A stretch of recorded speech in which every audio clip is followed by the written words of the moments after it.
warahmatullahi wabarakatuh. Alhamdulillah nahmaduhu wa nasta'inuhu wa nastaghfiruh wa na'udzu billahi min shururi anfusina wa min sayyiati a'malina may yahdihillahu fala mudilla lahu wa may yudlilhu fala hadiya lahu. Asyhadu an la ilaha illallah wahdahu la syarika lahu wa asyhadu anna Muhammadan abduhu wa rasuluh. Allahumma salli wa sallim ala sayyidina wa nabiyyina Muhammad wa ala alihi wa sahbihi ajma'in. Amma ba'd. Yang saya hormati tuan-tuan hadirin yang hadir pada malam ini. Seperti biasa, di malam yang bahagia ini kita menyampaikan sedikit kuliah mengisi kekosongan di antara waktu maghrib dan isya. Mudah-mudahan apa yang kita akan sampaikan sebentar lagi dapat memberi manfaat pertama sekali kepada saya dan kemudian kepada tuan-tuan sekalian, insya-Allah.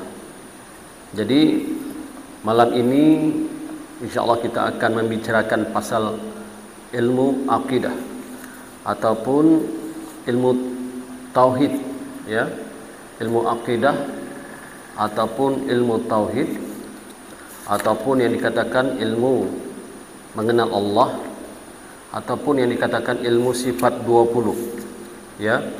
Tujuannya untuk mensahkan iman kita supaya kita ini jadi orang yang benar-benar beriman kepada Allah dan supaya kita mengenal Allah Subhanahu wa taala. Jadi sebab itulah di dalam ajaran Islam di antara ilmu yang wajib kita pelajari adalah ilmu tauhid, ya, ataupun ilmu usuluddin, artinya ilmu pokok agama, usul, ya, ilmu pokok agama. Kemudian di dalam ilmu usuluddin ini dibicarakan soal-soal iktikad yang menjadi pokok bagi agama Islam, ya, yaitu yang pertama kepercayaan iktikad, kepercayaan kita kepada Allah Subhanahu wa taala. Yang kedua, kepercayaan yang berkaitan dengan kenabian, percaya kepada nabi, para nabi yang Allah utuskan, ya. Yang ketiga, kepercayaan yang bertalian dengan soal-soal hari akhirat, ya, seperti syurga, neraka dan lain-lain lagi, soal-soal yang gaib. Yang keempat, soal-soal kepercayaan yang lain.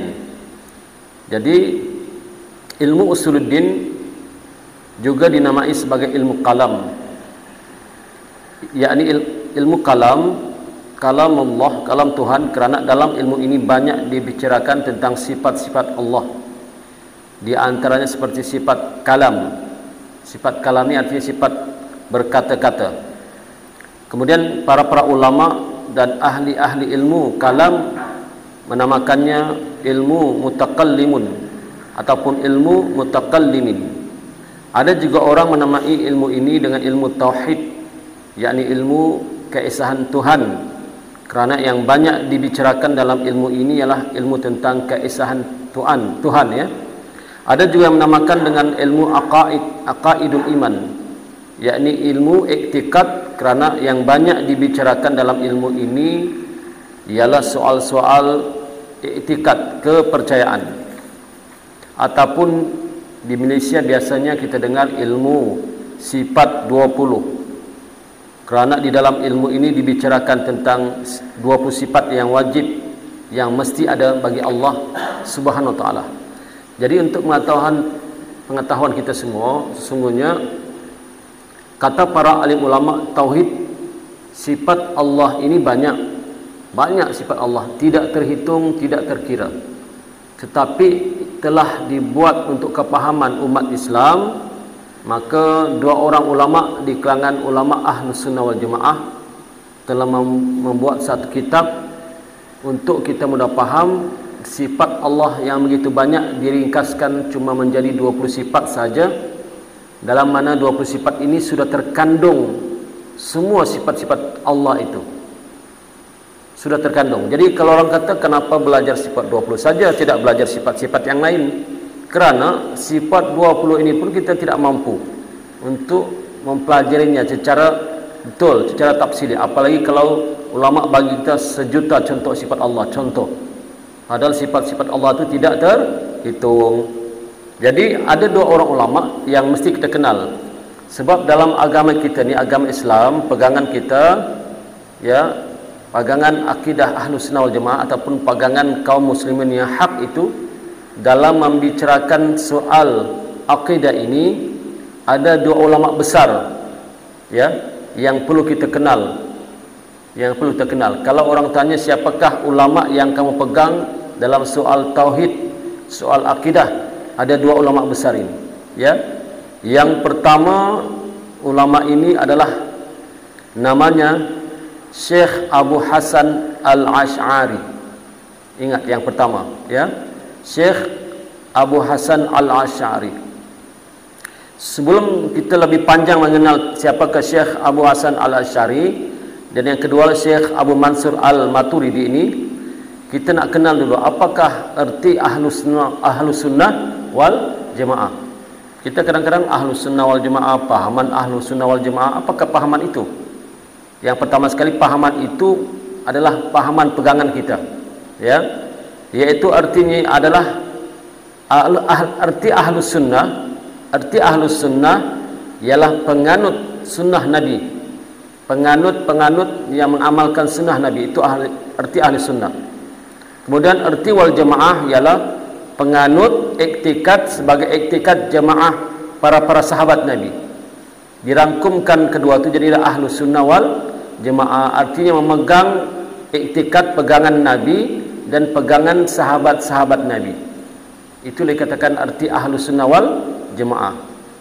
Kemudian kaum Ahlus Sunnah wal Jamaah ialah kaum yang menganut iktikad sebagai iktikad yang dianut oleh Nabi Muhammad sallallahu alaihi wasallam dan sahabat-sahabat beliau. Ya, iktikad kaum Ahlus Sunnah wal Jamaah, iktikad kita semua ialah kaum yang menganut iktikad sebagai iktikad yang dianut ataupun dipegang oleh Nabi Muhammad sallallahu alaihi wasallam dan sahabat-sahabat beliau yang banyak itu. Kemudian iktikad Nabi dan sahabat-sahabat itu telah termaktub dalam Al-Quran. Ya, ingat, iktikad ataupun pegangan Nabi dan pegangan sahabat-sahabat itu telah termaktub di dalam Al-Quran dan dalam sunnah Rasul secara tidak terkumpul atau belum tersusun secara rapih dan teratur.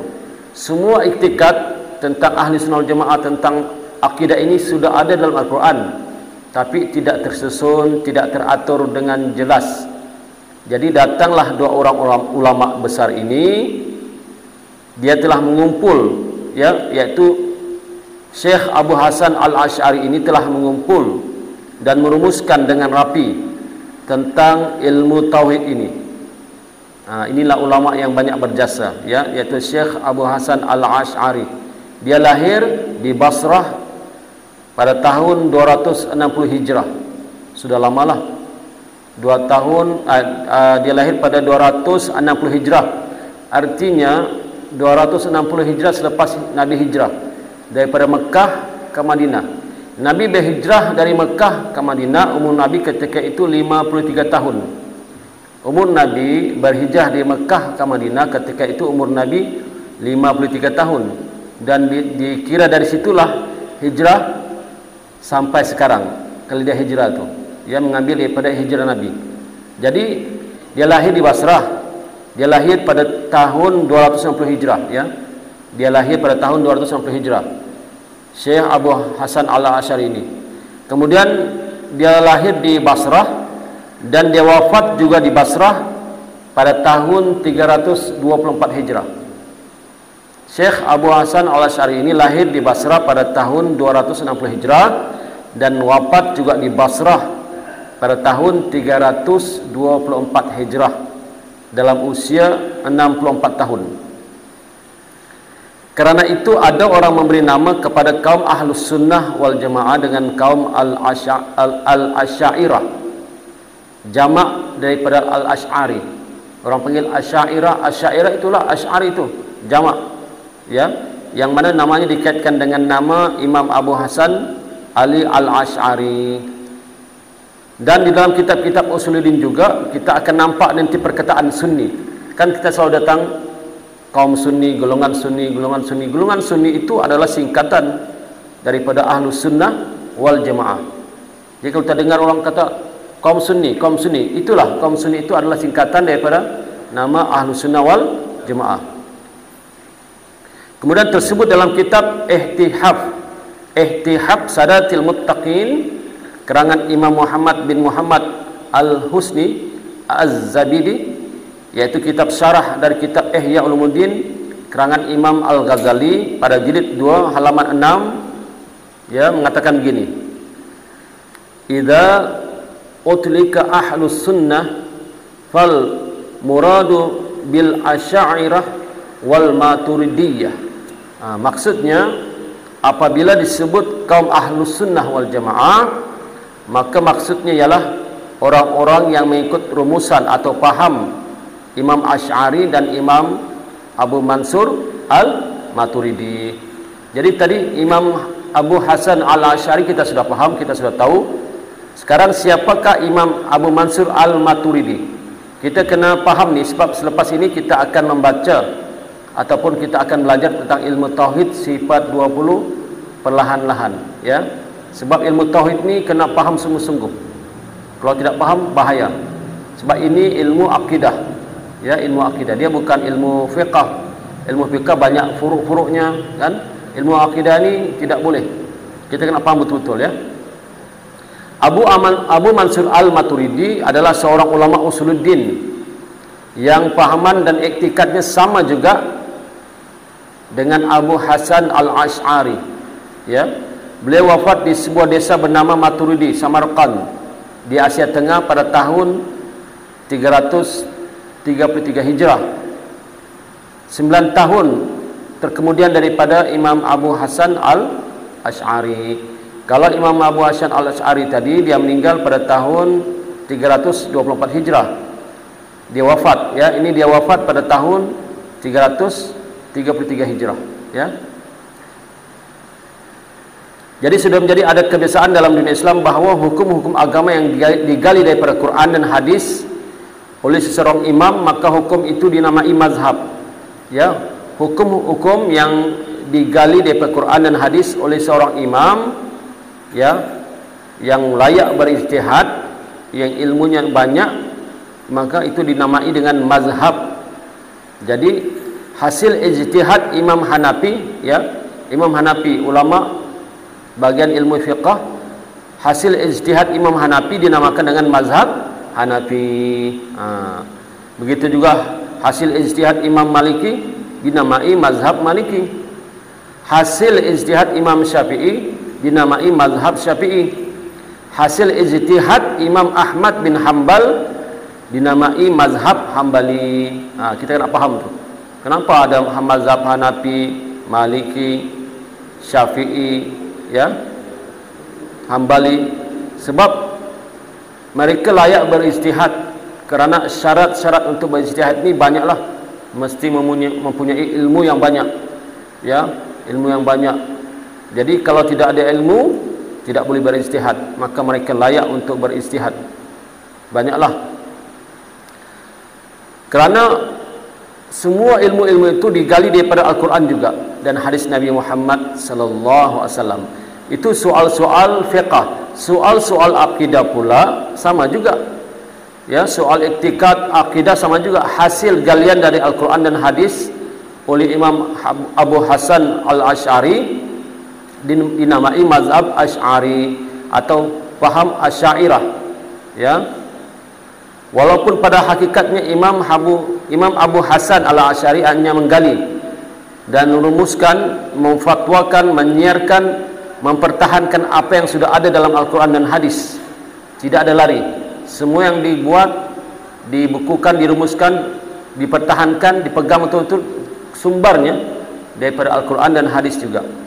Apa yang sudah diiktikadkan oleh Nabi Muhammad SAW dan sahabat-sahabat beliau, itulah yang dirumuskan, ya, kemudian difatwakan, disiarkan, digali pahaman daripada Al-Quran dan sumbernya daripada Al-Quran dan juga hadis Nabi Muhammad SAW. Jadi itulah pegangan umat Islam, ya, yang sebenarnya pegangan Ahlus Sunnah wal jamaah. Jadi di akhir zaman ini banyaklah ya timbul pahaman-pahaman, banyak tuan-tuan, banyak pahaman-pahaman yang timbul, yang mana pahaman itu bertentangan ataupun berlawanan dengan pahaman Ahlus Sunnah wal Jamaah. Ini telah disabdakan oleh Nabi Muhammad sallallahu alaihi wasallam, ya, dalam hadis-hadis, banyak hadis-hadis tentang menceritakan tentang pahaman-pahaman yang lari daripada pahaman akidah Ahlus Sunnah wal Jamaah. Sejak kewafatan Nabi Muhammad dan wafatnya para sahabat, tabi'in, tabi'in, makin banyak pahaman-pahaman ini, ya. Yaitu Nabi ada bersabda, kita bacakan maksudnya, bahwasanya siapa yang hidup lama di antara kamu, nescaya akan melihat perselisihan paham yang banyak. Ketika itu pegang teguhlah sunnahku dan sunnah Khalifah Ar-Rasyidin yang diberi hidayah. Pegang teguhlah itu dengan itu dan gigitlah dengan gerahammu. Ya, ini hadis riwayat Imam Abu Daud dan dalam Sunan Abu Daud. Jadi kan kata Nabi bahwasanya siapa yang lama hidup di antara kamu, kata Nabi, ya, bahwasanya siapa yang hidup lama di antara kamu niscaya akan melihat perselisihan paham yang banyak. Ketika itu kata Nabi, berpegang teguhlah dengan sunnahku dan sunnah Khulafaur Rasyidin, ya, niscaya kamu akan diberi hidayah, kata Nabi. Pegang teguh itu dengan kuat, sehingga kan Nabi kata gigitlah dengan gerahammu. Gigi geraham ini bermakna gigi yang paling kuat apa? Di mulut kita gigi yang paling kuat gigi geraham, gigit sungguh-sungguh. Artinya pegang sungguh-sungguh di akhir zaman ini, sebab akan timbul banyak-banyak pahaman. Sebab itu kita wajib belajar ilmu tauhid ini supaya kita tidak terpisong dengan pahaman-pahaman yang banyak, ya. Bahkan kata Nabi di akhir zaman nanti banyak firqah-firqah, ya, banyak firqah-firqah yang muncul di akhir zaman. Kita bacakan satu hadis lagi. Kata Nabi maksudnya bahwasanya Bani Israel telah berfirqah-firqah. Firqah ini artinya berpuak-puak ataupun berkumpulan-kumpulan sebanyak 72 millah artinya firqah. Dan akan berfirqah umatku, kata Nabi, dan akan berpecah umatku, berfirqah, berpuak umatku sebanyak 73 firqah. Semuanya masuk neraka kecuali satu. Kata Nabi, semua masuk neraka kecuali satu. Sahabat-sahabat yang mendengar ucapan Nabi ini terus bertanya, siapakah yang satu itu ya Rasulullah? Wa man hiya ya Rasulullah? Kata sahabat, wa man hiya ya Rasulullah? Maka kata Nabi, yang satu itu ialah orang yang berpegang sebagai peganganku, iktikadku dan pegangan sahabat-sahabatku. Nah, ini hadisnya hadis sahih, ya. Kata Nabi, orang yang satu itu ialah orang yang berpegang dengan peganganku, ini akidah Nabi, iktikad Nabi dan iktikad pegangan sahabat-sahabat Nabi. Ya, itu kena Nabi di akhir zaman ini. So itu kita kena banyak-banyak belajar ilmu sifat 20. InsyaAllah malam ni kita mengambil masa sedikit, saya memperkenalkan sedikit tentang ilmu usuluddin sifat 20. Nanti hari yang akan datang step-step kita bawa satu-satu, ya. Malam ini kita perkenalkan. Sebab awal-awal agama itu adalah mengenal Allah. Awaludin ma'rifatullah. Awal-awal agama itu mengenal Allah. Perkara yang pertama yang diutamakan oleh syariat Islam di atas tiap-tiap mukallaf ialah mengetahui atau mengenal Allah, ma'rifatullah. Mukallaf ini siapa? Mukallaf orang yang telah diberati hukum ke atasnya. Siapa yang diberati hukum? Orang yang akil balik. Akil balik saja, laki-laki dan perempuan sudah diberati hukum, maka dia wajib mengenal Allah. Siapa Allah itu? Tuhan kita. Macam mana kita menyembah Allah kalau kita tidak kenal Allah, ya? Jadi mengenal Allah itu, mengenal sifat-sifat Allah itu dengan dalil-dalil yang nyata dan terang, ya. Mengenal Allah dengan dalil yang nyata dan terang. Kita boleh belajar mengenal Allah sifat 20 ini, ya, sama ada sekurang-kurangnya kata para ulama, sekurang-kurangnya belajar ilmu usuluddin, ilmu tauhid ini sekurang-kurangnya secara ijmali pun sudah boleh. Ijmali ini secara ringkas, ya, secara ringkas. Tapi kalau kita untuk mudah paham, untuk lebih hebat lagi kepahaman kita, belajar secara tafsili. Tapi kata ulama secara ringkas ijmali pun sudah boleh, ya, sudah boleh. yaitu sifat Allah itu ada 20 sifat, ya. Sifat Allah itu ada 20 sifat. Yang pertama sekali sifat wujud. Apa arti wujud? Artinya ada. Sifat Allah yang pertama wujud, ya. Sifat Allah yang kedua, ini kita baca dulu, nanti kita huraikan kemudian. Sifat Allah yang kedua adalah qidam. Apa arti qidam? Qidam artinya sedia, ya, sedia. Kemudian sifat Allah yang ketiga artinya kekal, baqa. Sifat Allah yang ketiga baqa, kekal. Nanti kita akan huraikan, kita bacakan dulu satu-satu. Sifat Allah yang keempat mukhalafatuhu lil hawadis. Apa artinya? Berselahan Allah Ta'ala dengan segala sifat yang baharu. Allah itu berselahan dengan sifat yang baharu. Dengar-dengar ini pun kita rasa macam susahnya belajar ilmu tauhid, kan? Memang susah tuan-tuan kalau kita tidak ada asas. Tetapi kalau kita belajar sungguh-sungguh, walaupun secara basic, insya-Allah kita akan paham pelan-pelan. Ilmu tauhid ini kita belajar pelan-pelan, ya. Kemudian yang kelima, sifat Allah apa dia?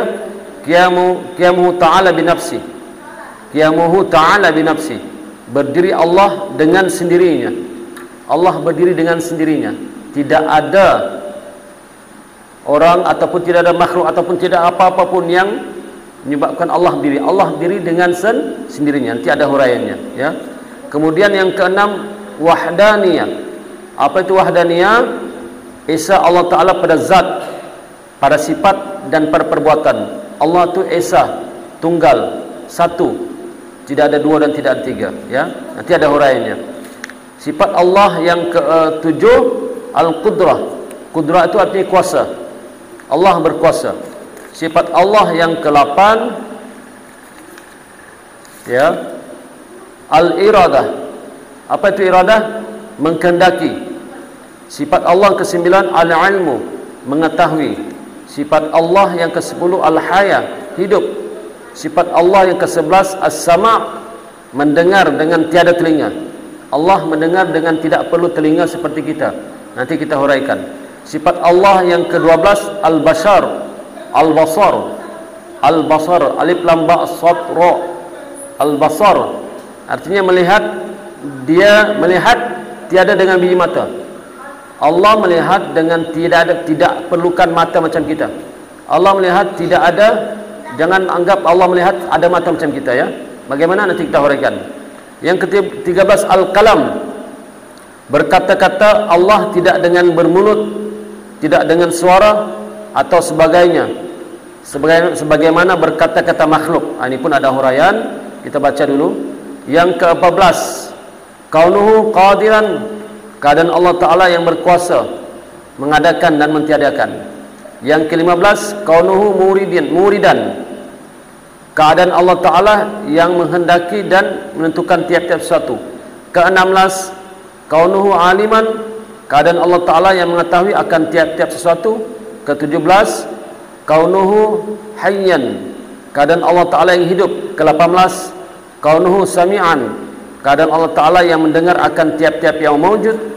Yang ke-19, kaunuhu basiran, keadaan Allah Ta'ala yang melihat akan tiap-tiap yang mawjud. Yang ke-20, kaunuhu mutakalliman, keadaan Allah yang berkata-kata. Inilah sifat 20 yang kita wajib belajar. Setiap orang Islam yang mukallaf wajib belajar, tuan-tuan. Wajib, sebelum kita meninggal dunia kita kena belajar ini. Secara ijmali pun boleh, kata ulama, secara ringkas.